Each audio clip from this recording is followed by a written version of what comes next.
I just finished the second entry into the Hobbit franchise, and I gotta say, the second movie was a lot worse than the first. The second entry really tries to convey more whimsy, yet still attempts to keep the serious tones. Especially given the fact that they kind of realize halfway through the film, they're like, oh, this movie's getting a little too wacky, a little too crazy. Let's make the second half a bit more serious. My never-ending war on subtitles continues into this entry. Once more, time jumps can be inferred. When the dwarves are heading over to the cottage, which they think is their safe haven, I don't know why it takes them so long to realize that the barrier is the lock.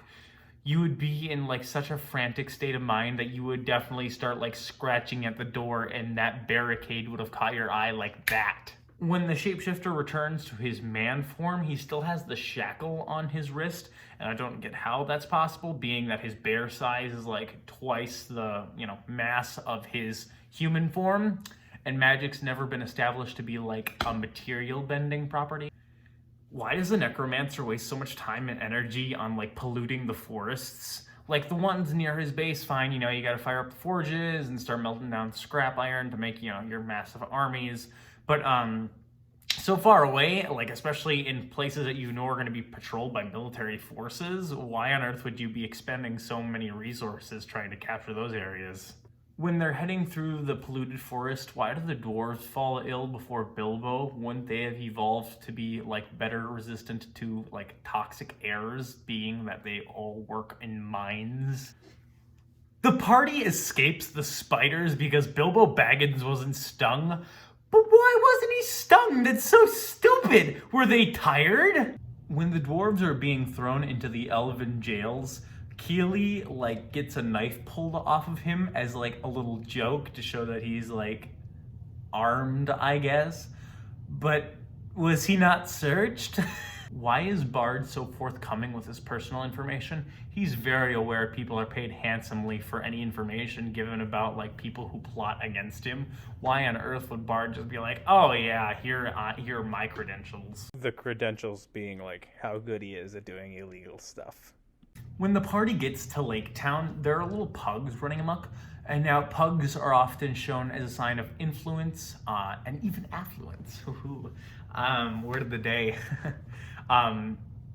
But after so many generations away from wealth, there's no way these lake towners would have any need or reason to keep these pugs alive, especially since that would have been 5 generations ago. Who would be taking care of these worthless dogs? The spy system that the mayor puts in place is so convoluted. I can't even put into words how stupid it is to employ 30 people so you can get an alarm when your opposition returns.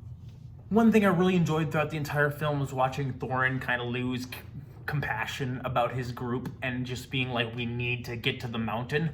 But to counter that, as soon as they think that the doorway doesn't open, they're like, well, time to abandon ship, guys. I know we've come a long way, but this door ain't opening, so everyone back down the mountain. We're just gonna head back home, I guess. That's so dumb. You wouldn't have traveled for over a year to get to the point where you needed to be, and then just give up. When they get into the mountain, how does Balin get time away with Bilbo? Was he just all right, guys, cool, this cavern just kind of opened, I need to talk to my boy Baggins inside for a couple minutes. Nothing important, just be a good pat on the back.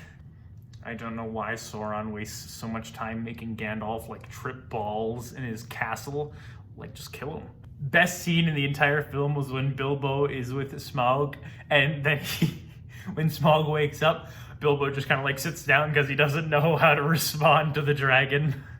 Why aren't the Nazgul hunting Bilbo when he puts on the ring? Wasn't that the main problem of the first trilogy? How does Smaug know what a barrel is? Does he capture a human every decade and be like, hey girl, so what's new in your life? You guys have any fun new inventions? And what's the new lingo? When Smaug breaks down the second pillar, there's this huge earthquake that just rumbles the entire earth.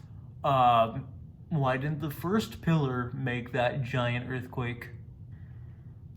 How does Smog lose to the most stupid and convoluted plan that ever could be conceived? Just, oh, over here, over here, over here, over here. That's so not how you should beat the dragon. I don't understand how the king statue exploded in the way it did. Just the overall ending left me wanting a ton more. C-. I mean, my biggest complaint is that nothing was really accomplished in this film. Certainly nothing that like an average audience goer would care about.